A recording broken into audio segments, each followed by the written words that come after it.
June 14th, 1944. 16:20 hours. A village outside Caen, Normandy. Feldwebel Ernst Weber stood in the shadow of a stone wall that had lost half its height to artillery fire and looked down at the weapon lying beside its dead owner. The British soldier had fallen face down in the street, helmet rolled a few feet away, one arm twisted under his chest. Weber nudged the body aside with his boot and picked the gun up by the receiver, holding it away from himself as if it might be dirty. It felt lighter than he expected. Unbalanced. Wrong. He turned it slowly in his hands. A crude metal tube for a receiver. Sheet steel folded and spot welded into shape. A skeletal wire stock that folded awkwardly to the side. The magazine stuck out of the left side, instead of underneath, jutting out like an afterthought.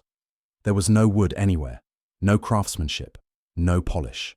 The weld seams were visible, uneven, almost careless. It looked like something assembled in a plumbing workshop, not an armory. "This is what they're issuing now," Weber said, half to himself. His corporal stepped closer, wiping dust from his eyes. "Let me see that." Weber handed it over. The corporal turned it once, then laughed. Not a nervous laugh, a real one. "That's not a weapon," he said. "That's scrap metal with a trigger." Weber nodded. He had carried an MP40 for 3 years. He knew what a proper submachine gun felt like. Balanced, solid, machined. This thing felt temporary, like it wasn't meant to last. The bluing was thin, the edges sharp. The magazine rattled when you shook it. "British industry is finished," Weber said. "They're arming their men with garbage." The corporal smirked and slung his rifle. "If this is all they have left, the war won't last much longer." 20 minutes later, the laughter stopped. The British counterattack did not come with tanks or artillery.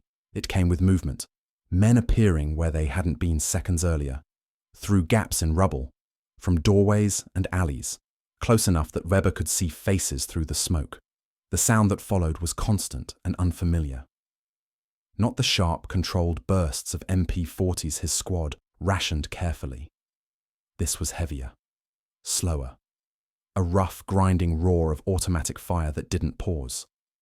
The first man in Weber's squad dropped without a sound, hit twice in the chest at less than 10 meters. Another went down reaching for a grenade that never left his hand. The British infantry didn't spray wildly. They fired short bursts and kept moving, closing distance, reloading on the move. Weber heard the same weapon again and again, from multiple directions. The same ugly rhythm. He ducked behind a doorway and tried to return fire, but the angle was wrong. The British were already past him. One of them slid to a knee at the end of the street and fired into a window where Weber had taken cover seconds earlier. The rounds punched through plaster and wood without slowing. Weber threw himself flat as masonry exploded above him. When it was over, it was quiet again, not suddenly, gradually, like a machine winding down. Weber lay still until his ears stopped ringing. When he finally stood, half his squad was gone, not wounded. Gone. He stepped back into the street and saw the weapon again, lying where the corporal had dropped it during the retreat. The same crude gun, the same exposed metal, the same side-mounted magazine. He picked it up again, this time without contempt. The wire stock was bent slightly now. The receiver scratched. It still worked. What bothered him wasn't how it looked. It was how many of them there had been. The British hadn't carried it like a prized possession. They carried it like something expendable, something replaceable, something that could be dropped, lost, broken, and instantly replaced by another identical piece of stamped metal. Weber had fought in Russia. He had fought in Italy. He knew what happened when armies ran short of weapons. This didn't look like shortage. It looked like intent. Later, in a captured house, Weber would hear another German soldier use the English nickname for it. Sten. Short, ugly, easy to say, easy to dismiss. But as Weber cleaned dust from his uniform and checked the ammunition he had left, he realized something uncomfortable. Whatever this thing was, Britain was producing it in numbers that did not suggest desperation. And whatever it lacked in appearance, it had just done its job. June 1940 did not feel like a victory. It felt like escape. Britain had saved its army, but it had abandoned almost everything else. On the beaches of Dunkirk, more than 330,000 men had been pulled off the continent, but the price was visible in the water behind them. Rifles thrown into the surf to keep men afloat, machine guns left jammed with sand, crates of ammunition smashed open or burned, vehicles pushed into the sea so they would not fall into German hands. When the last ship sailed, the British Army returned home largely intact in manpower and catastrophically hollow in equipment. The numbers were stark. Nearly all heavy weapons in France were gone, more than 2,000 artillery pieces abandoned, tens of thousands of vehicles lost. Small arms inventories gutted. Britain had rifles, but not enough. It had machine guns, but not nearly enough. And it had almost no modern submachine guns at all. That mattered more than most people realized. The fighting in Poland, Norway, and France had already proven something the British Army could no longer ignore. Automatic weapons were no longer specialist tools. They were becoming standard infantry equipment. German units moved with MP-38s and MP-40s at the squad level. In close terrain, villages, forests, factories, those weapons dominated. British infantry doctrine still leaned heavily on the bolt-action Lee Enfield and the Bren gun. Excellent weapons, both of them, but neither filled the gap Germany was exploiting at short range. Britain did have a submachine gun, the Lanchester. It was well made, solid, accurate. It was also slow to produce, expensive, and required skilled machining Britain could not spare. Each one took time Britain didn't have, and resources Britain needed elsewhere. The Air Ministry demanded aluminum. The Navy demanded steel. The tank factories demanded both. The Army was told quietly but clearly to make do. Then came the invasion scare. By the summer of 1940, Britain genuinely expected German troops to land on its shores. Home Guard units drilled with pikes, shotguns, and improvised weapons because there were not enough rifles to go around. Regular army units trained, knowing that if the Germans came, many would be fighting with outdated equipment against veterans of continental warfare. The problem was not bravery, it was arithmetic. Britain needed hundreds of thousands of automatic weapons, quickly. Not in 5 years, not after a careful retooling program. Now. Traditional gun-making could not deliver that. Precision machining took time. Skilled labor was already overstretched. Bombing disrupted supply chains weekly. Any weapon that required careful fitting, tight tolerances, or complex finishing was effectively disqualified before it left the drawing board. The requirement became brutally simple. A submachine gun that could be made fast, a gun that could be built by factories that had never made firearms before, a gun that used as little machining as possible, a gun that accepted imperfection. This was not a quest for excellence, it was a search for adequacy at scale. German weapons had been designed in peacetime, refined through iteration, and produced by an industrial machine operating at full continental capacity. Britain was doing the opposite. It was designing under pressure, producing under bombardment, and improvising under threat of invasion. There would be no luxury of elegance. There was also another, quieter problem. Britain could not assume it would always be arming its own soldiers. Resistance movements were forming across occupied Europe. They needed weapons that could be dropped by parachute, carried by civilians, hidden in barns and cellars. Weapons that did not require a supply chain of specialized spare parts. Weapons that could be explained quickly and used immediately. A delicate, finely tuned firearm was useless to a partisan who had never held one before. A simple one was not. By late 1940, the British Army was not asking for a perfect gun. It was asking for a gun that could exist in overwhelming numbers. One that could be lost without regret. One that could be handed to a recruit or a factory worker or a resistance fighter and expected to function well enough. The solution, whatever it was going to look like, would not resemble German craftsmanship. It could not afford to. What Britain needed was not a symbol of industrial pride. It needed something it could afford to throw away. The decision to let the weapon be ugly was not a failure of taste. It was a deliberate act of restraint.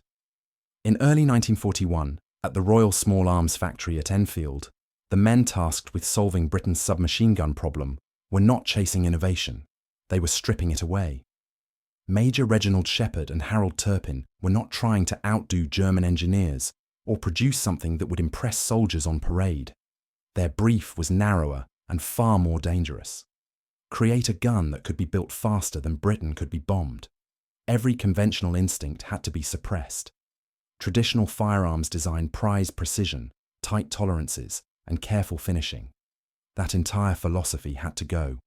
Precision cost time. Time cost lives.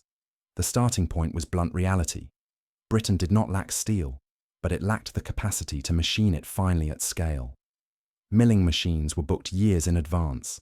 Skilled machinists were building aircraft engines, not small arms.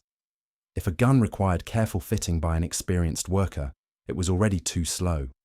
If it required polishing, bluing, or cosmetic finishing, it was wasteful. The new weapon would accept roughness as a feature, not a flaw. The receiver became a tube, not forged, not milled. Just a steel pipe of the correct diameter. It could be cut to length on basic industrial equipment. Slots could be punched rather than machined. Welds could replace screws. If a seam was visible, that was acceptable. If the finish was uneven, irrelevant. The bolt was heavy and simple, designed to work in an open bolt system that eliminated complex locking mechanisms. Open bolt designs were less elegant and less safe by peacetime standards, but they were forgiving. Dirt, dust, and inconsistent ammunition mattered less. Springs did not need fine-tuning. Timing was crude but reliable enough. Wood was eliminated almost entirely, not because wood was unavailable, but because shaping it required skilled labor and time. Stocks became bent wire. Grips became stamped metal. Comfort was secondary. Speed was everything. Even the magazine placement was a compromise born of necessity. Feeding from the side simplified the internal geometry and avoided redesigning components Britain already had access to. It was awkward. It made the weapon unbalanced. It increased the chance of feed problems if handled poorly. All of that was known. All of it was accepted. The goal was not refinement. It was reproducibility. Every design choice answered the same question. Can this be made by a factory that has never built a gun before?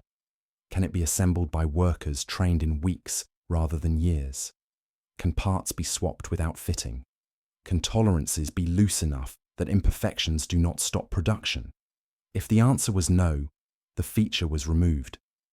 This approach offended traditionalists immediately. Inspectors complained about rough welds. Officers disliked the feel. Early testers compared it unfavourably to German weapons and even to Britain's own Lanchester. None of that mattered. Shepherd and Turpin were not designing a gentleman's firearm. They were designing a wartime tool for a country fighting on borrowed time. The name reflected that mindset. Sten, Shepherd, Turpin, Enfield. Not poetic, not symbolic. Just a label, like a factory part number. The first prototypes were assembled with almost alarming speed. What would normally have taken months moved in weeks.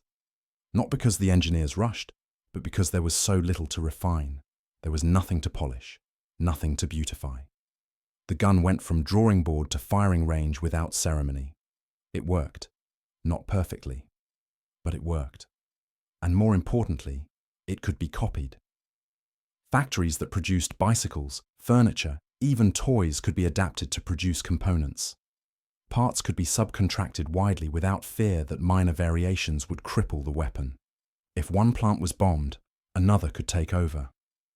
The design absorbed disruption instead of collapsing under it. That was the real innovation. The Sten was not designed to be admired. It was designed to survive Britain's industrial reality. It assumed chaos. It assumed shortages. It assumed mistakes. And it kept functioning anyway. In a war where appearance often masked weakness, Britain chose the opposite. It built a weapon that looked exactly like what it was. A tool made to exist in large numbers, under bad conditions, for people who did not have time to care what it looked like. The real test of the design was never whether it could fire on a range. It was whether it could be built everywhere at once. Britain in 1941 was not a single factory system. It was a fragmented, battered industrial landscape. Large plants existed, but they were priority targets. Smaller workshops filled the gaps. Railways were disrupted. Power cuts were routine. Skilled labour moved constantly as bombing forced evacuations. Any weapon that depended on centralised production was vulnerable by definition. The Sten was shaped to survive that environment. Its components were deliberately separated into tasks that could be done almost anywhere. One factory could cut receiver tubes, another could stamp trigger housings, a third could bend wire stocks. None of these tasks required the others to function. If one supplier disappeared, the system absorbed it. Production did not halt while engineers redesigned anything. Parts were rerouted. Work continued. This was not theoretical. It happened repeatedly. During the Blitz, factories producing small arms components were hit, repaired, hit again, and kept going. In some cases, Sten parts were moved between facilities mid-production. A receiver might be cut in one city, welded in another, and assembled in a third. Traditional firearms could not tolerate that level of fragmentation. The Sten was built for it. The tolerances were intentionally loose. That phrase would normally be an insult. In this context, it was survival. Parts did not need to be matched to each other. Bolts were heavy enough to function across variation. Springs did not require precise tuning. If something was slightly out of spec, it usually still worked. If it didn't, it could be fixed with basic tools. This mattered not just for factories, but for the field. Weapons break in war. They are dropped, crushed, bent, filled with dirt. A finely fitted mechanism fails elegantly and completely. A crude one often keeps working. British armourers discovered quickly that the Sten could be repaired in ways that would have ruined other weapons. Bent stocks were straightened. Welds were reinforced. Damaged parts were replaced without concern for matching serials or hand-fitting. The speed of production changed everything. By 1942, Stens were being produced in numbers that would have been unthinkable with earlier designs. Tens of thousands, then hundreds of thousands. Eventually, more than 4 million would be made during the war. That scale was not an accident, it was the point. Cost followed speed. A single Sten cost a fraction of what a traditional submachine gun required. This mattered strategically. Britain could afford to lose them in combat, lose them to capture, lose them to resistance movements operating in occupied Europe. No German intelligence officer could shut down Sten production by destroying a single plant or intercepting a single shipment. The weapon had no single throat to choke. Airdrops reinforced that logic. Resistance fighters in France, the Low Countries, and Eastern Europe received Stens by the crate. They were not accompanied by armourers or manuals thick with warnings. They came with minimal instruction and the expectation that the user would figure it out. The weapon was simple enough that they usually did. This was not generosity, it was necessity. Britain could not support complex weapons behind enemy lines. A gun that required specialised spare parts or careful maintenance was a liability. The Sten could be disassembled, cleaned, and reassembled by people who had never seen a firearm before. Sometimes badly, usually well enough. Factories adjusted just as easily. When material shortages forced changes, the design absorbed them. Minor alterations in finish, weld pattern, or component shape did not stop production.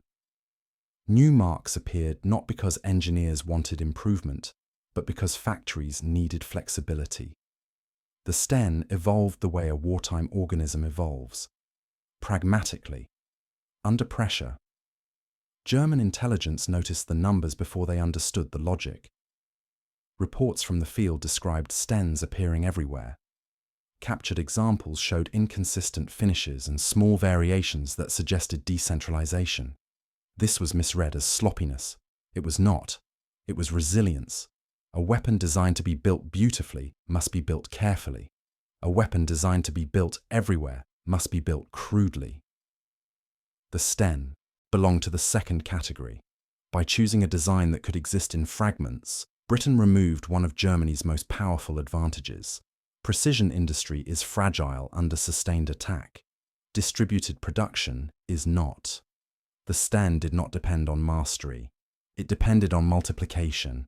And in a war decided by logistics as much as courage, that choice mattered more than any refinement ever could. The reputation came quickly, and it was not kind. British soldiers did not need German propaganda to tell them something was wrong with the Sten. They discovered its flaws on their own, usually at the worst possible moment. Early versions of the weapon had problems that could not be ignored or explained away by wartime necessity. Accidental discharges, feed failures, magazines that refused to cooperate when handled roughly or incorrectly. In an army trained to trust its weapons, this was poison. The most dangerous flaw was also the simplest. The Sten fired from an open bolt, and early models lacked effective safety mechanisms. A sharp knock, a drop onto hard ground, or a careless bump could send the bolt forward and fire a round unintentionally. There were documented incidents of soldiers wounding themselves or comrades without touching the trigger. In tight quarters, in trucks, in trenches, this created fear, not of the enemy, but of the weapon in your own hands. Then there was the magazine. The Sten used a double-column single-feed magazine derived from earlier designs. On paper, it held 32 rounds. In practice, it demanded care. Dirt, dents, or sideways pressure could cause misfeeds. Soldiers quickly learned that gripping the magazine while firing, a natural instinct under stress, often caused jams. Training manuals warned against it. Combat did not. A weapon that required perfect handling under fire did not inspire confidence. Stories spread fast, faster than official corrections, faster than improvements. One jam at the wrong time outweighed 100 successful firings. Veterans passed warnings to new arrivals. Don't trust it. Keep your finger clear. Don't grab the magazine. Pray it works. German intelligence heard the same rumors, captured documents and field reports, mocked the Sten as unreliable and dangerous. The crude construction reinforced the narrative. To the enemy, it looked like evidence of British desperation. To many British soldiers, it felt like it. The early marks deserved the criticism. Production had outrun refinement. Quality control varied wildly between factories. Welds failed. Springs differed in strength. Magazines were produced in enormous numbers, many of them poorly finished. In the rush to arm everyone, consistency suffered. This was the price of speed. What made the reputation worse was visibility. When a bolt-action rifle fails, it is often user error. When a submachine gun fails in a burst of automatic fire, everyone notices. When a weapon fires accidentally, no explanation softens the memory.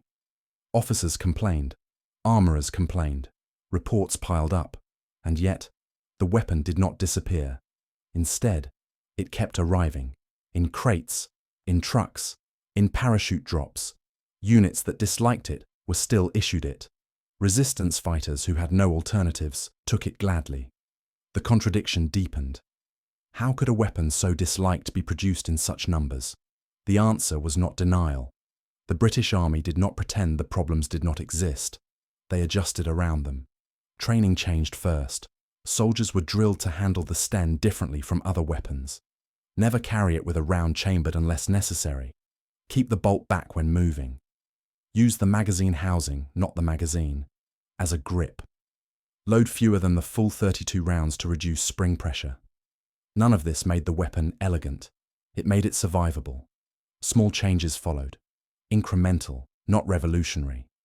Improved safeties, stronger magazine catches, minor alterations to internal geometry. None of these transformed the Sten into a refined firearm. They reduced the frequency of failure enough that the weapon could be tolerated. That word mattered. Tolerated. The Sten was not loved, it was endured. What the reputation often ignored was context. The same soldiers who complained about the Sten were often carrying it in environments where no submachine gun was ideal. Mud, sand, rubble, rain. Weapons designed for parade grounds struggled there too. The Sten simply lacked the prestige to be forgiven.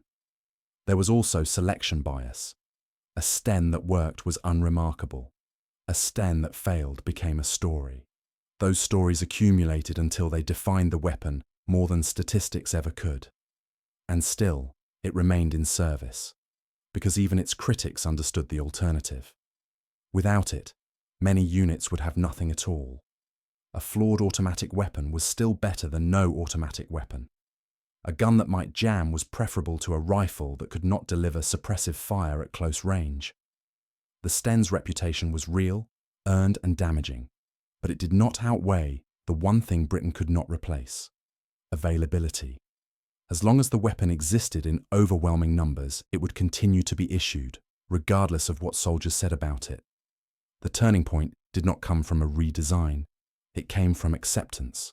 By the time British forces were fighting in North Africa, Italy and Northwest Europe, the Sten was no longer new enough to argue about. It was simply there, issued, carried, used. The early shock of its flaws had given way to something more practical. Soldiers stopped asking whether the weapon was good and started asking how to make it work. That change mattered. The British Army adjusted quietly, without announcements or declarations. Training manuals were rewritten in plain language. Armourers passed down habits instead of instructions. The Sten became a weapon you learned to handle a certain way, the same way you learned how to move through a street or clear a doorway.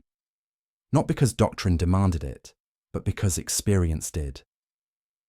Men learned to load 28 rounds instead of 32. Enough firepower without overstressing the spring. They learned to keep the bolt to the rear when moving. They learned to cradle the magazine housing instead of the magazine itself. They learned that short bursts were not just accurate, but mechanically safer. None of this required faith in the weapon. It required familiarity. Small changes in production helped, but they were never dramatic. Improved magazine construction reduced feed problems. Simplified safeties reduced accidental discharges. Later marks standardized features that early versions lacked. The weapon became more predictable, not better in an absolute sense. Predictability was enough. What changed more than the weapon was how it was used. In open terrain, the Sten was never ideal. Its effective range was limited. Its sights were crude. But war was not fought primarily in open terrain anymore. It was fought in villages, hedgerows, factories, stairwells, and forests. At distances where shouting could be heard over gunfire. At ranges where the Sten's limitations mattered less than its immediacy. In those environments, the weapon made sense.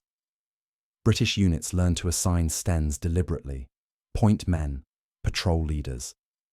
Soldiers expected to move first into confined spaces. The Sten was not meant to replace the rifle. It complemented it. Rifles covered distance. Brens dominated fire lanes. The Sten existed for moments when everything collapsed into chaos and speed mattered more than precision. German accounts from later in the war reflect this shift. Encounters described not careful firefights, but sudden violence at close range. British troops appearing unexpectedly, firing immediately, advancing without hesitation. The Sten's heavy bolt and controllable recoil made it surprisingly stable in short bursts. At 10 meters, 15 meters, it was deadly enough. Reliability in practice became situational. A Sten handled carelessly remained unreliable. A Sten handled correctly often worked without complaint. Soldiers who distrusted it learned to keep it clean. Resistance fighters, lacking alternatives, treated it carefully by instinct. The weapon punished indifference, not effort. There was also a psychological change. Once soldiers stopped expecting the Sten to behave like a finely engineered firearm, disappointment faded. Expectations adjusted downward. The weapon was no longer compared to the MP40. It was compared to nothing. It existed on its own terms, and those terms aligned with the war Britain was fighting. The Sten was light enough to carry on long patrols, compact enough to move through buildings, simple enough that malfunctions could be cleared quickly, often by brute force. It did not reward elegance, but it responded to decisiveness. By 1944, many soldiers who had cursed the Sten early in the war no longer commented on it at all. Silence, in this case, was approval. The weapon had become familiar, predictable, part of the background noise of fighting. It still jammed. It still misfired. It still looked crude. None of that had changed. What had changed was the context. Britain was no longer improvising to survive invasion. It was advancing. The Sten moved with that advance, not because it was perfect, but because it was already everywhere. There was no logistical friction, no waiting period, no rearming delay. When a unit lost weapons, replacements arrived quickly. When resistance fighters lost crates, more dropped. When factories were hit, others filled the gap. The Sten's greatest strength was not reliability or accuracy, it was continuity. In a war defined by disruption, that was enough to turn tolerance into effectiveness. By the time German commanders began to grasp what the Sten represented, it was already too late to do anything about it. Captured examples told an unsettling story. No two Stens were quite the same. Welds differed, finishes varied. Small dimensional changes appeared between batches. To a German armourer trained to think in terms of standardized, tightly controlled production, this looked like chaos. Intelligence reports described the weapon as crude, inconsistent, even amateurish. The conclusion followed naturally. Britain was cutting corners because it had to. That conclusion was wrong. The problem was not the weapon itself. It was the system behind it. The Sten was not being produced in one place, by one factory under one chain of command. It was being produced everywhere. Shutting it down meant shutting down Britain's entire dispersed industrial base. Bombing individual plants achieved nothing. Capturing shipments achieved nothing. The flow never stopped. German units encountered Stens in places that made no sense. Weapons captured in France reappeared weeks later in Belgium. Crates seized during raids were replaced by airdrops within days. Resistance fighters, who lost entire caches, somehow rearmed themselves almost immediately. There was no visible pipeline to cut. The situation became worse as the war progressed. The Sten was not just a British Army weapon. It had become the default firearm of resistance movements across occupied Europe. It was dropped into forests, fields, and farmyards. It was hidden in walls and buried in cellars. It was taught quickly and forgotten quickly because another one could always be found. This created a uniquely frustrating problem for occupation forces. Capturing a Sten did not reduce enemy firepower. It merely transferred the weapon from one user to another. German troops often turned captured Stens against their original owners, particularly in rear area security units where MP40s were scarce. The weapon's simplicity made it easy to adopt, even for men trained on entirely different systems. This adaptability cut both ways. A weapon that could be used by anyone could not be eliminated by targeting specialists. German attempts to trace production origins ran into dead ends. Parts originated from dozens of subcontractors. Assembly points shifted. Serial numbers offered little insight. There was no single factory whose destruction would meaningfully reduce output. Even when specific models were improved or altered, older versions continued to circulate. Nothing was ever truly obsolete. The Sten also altered the economics of resistance. A resistance cell armed with rifles required training, maintenance, and ammunition discipline. A cell armed with Stens required little more than ammunition and nerve, short-range ambushes, quick withdrawals, close contact. The weapon suited irregular warfare precisely because it was not designed for conventional perfection. This was not accidental. British planners understood that weapons dropped behind enemy lines would not be treated gently. They would be buried, submerged, passed between hands, and fired without cleaning. A delicate weapon would fail quickly. The Sten often survived. German after-action reports increasingly mention sudden encounters at close range, shots fired from unexpected angles, ambushes conducted at distances too short for careful response. These were not battles. They were interruptions, disruptions. The Sten excelled at those. The more Germany tightened security, the more the weapon appeared.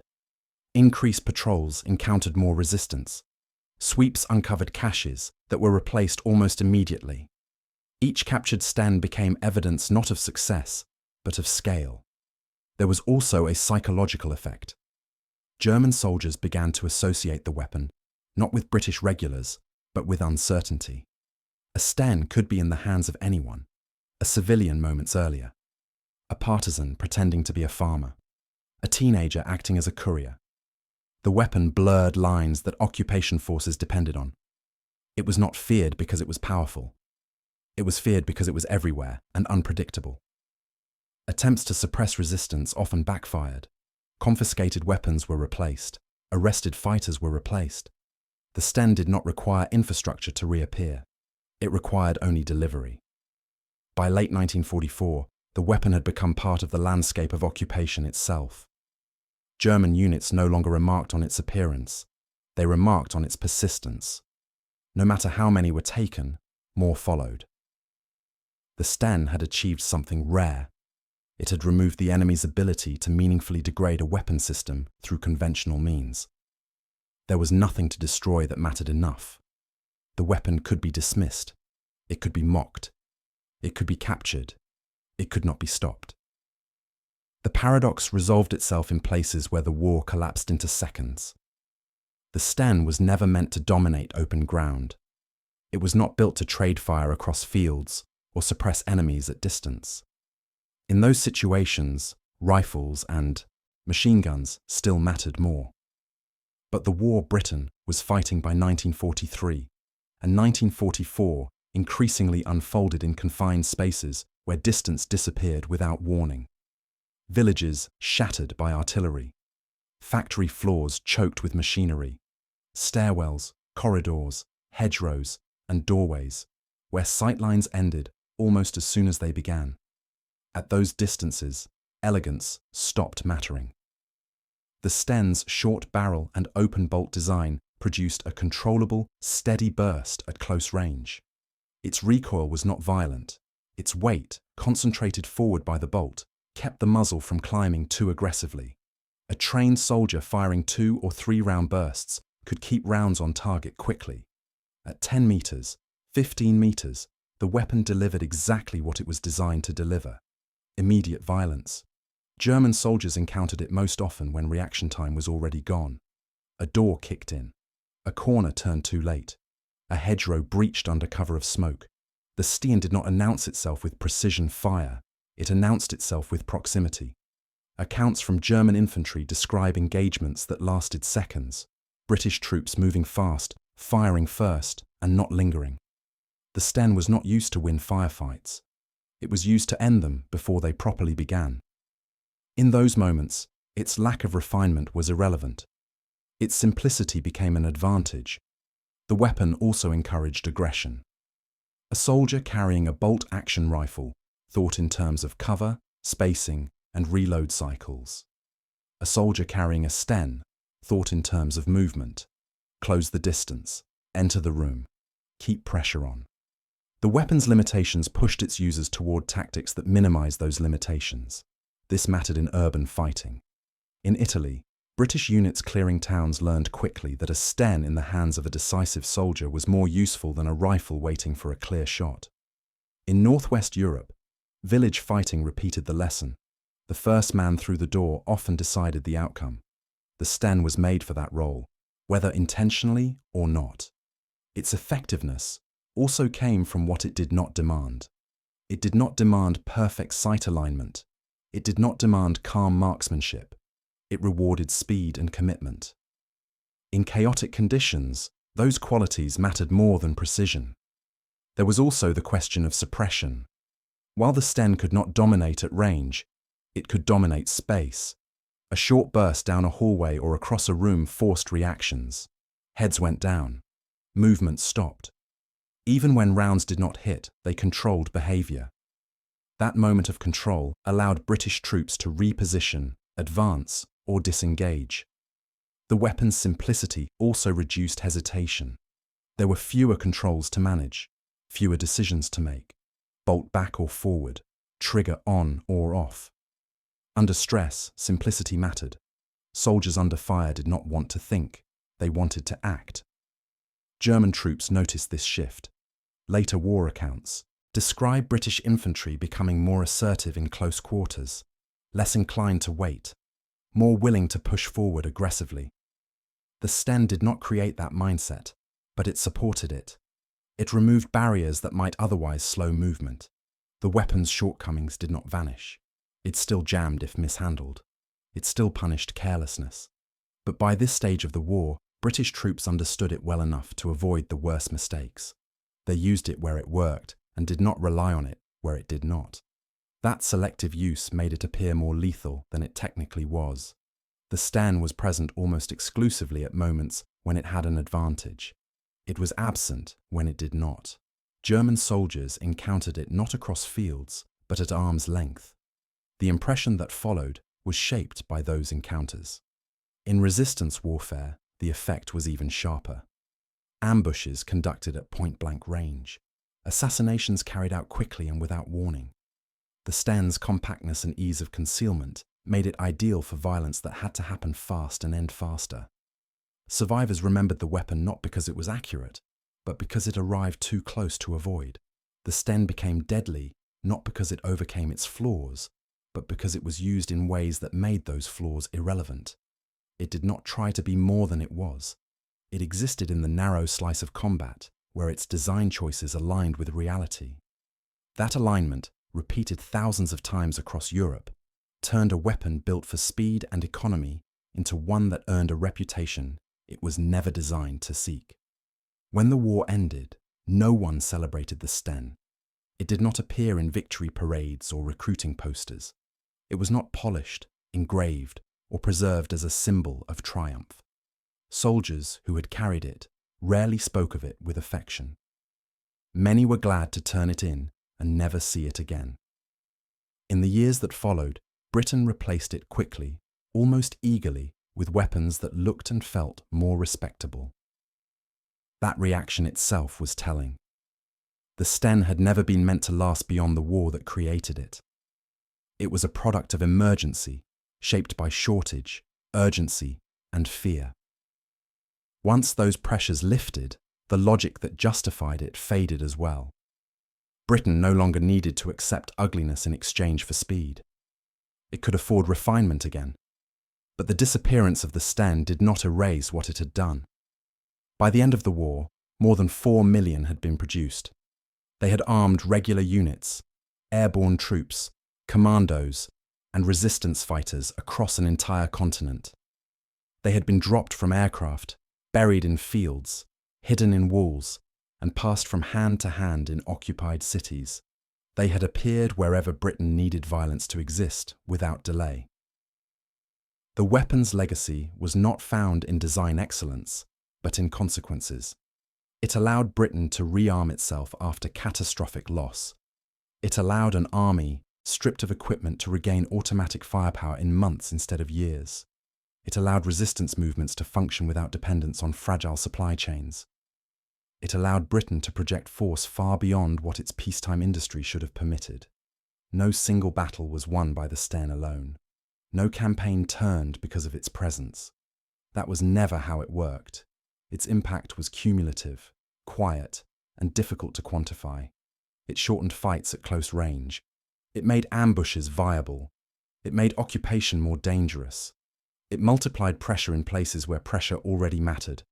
German soldiers did not write about the Sten as a masterpiece. They wrote about it as something they kept encountering. a weapon that appeared without warning and disappeared just as quickly. One that belonged to no single unit or doctrine. That anonymity was its strength. The engineers who designed it did not intend to create a legend. They intended to solve a problem. Their success lay in how completely the solution blended into the background of the war. The Sten became so common that it ceased to be remarkable. That is the highest compliment a wartime weapon can receive. After 1945, the Sten scattered. Some were destroyed. Many were sold, stored, or forgotten. Others surfaced decades later in conflicts far removed from the circumstances that created them. Their continued presence in post-war violence was not an endorsement of their quality. It was evidence of how many had existed in the first place.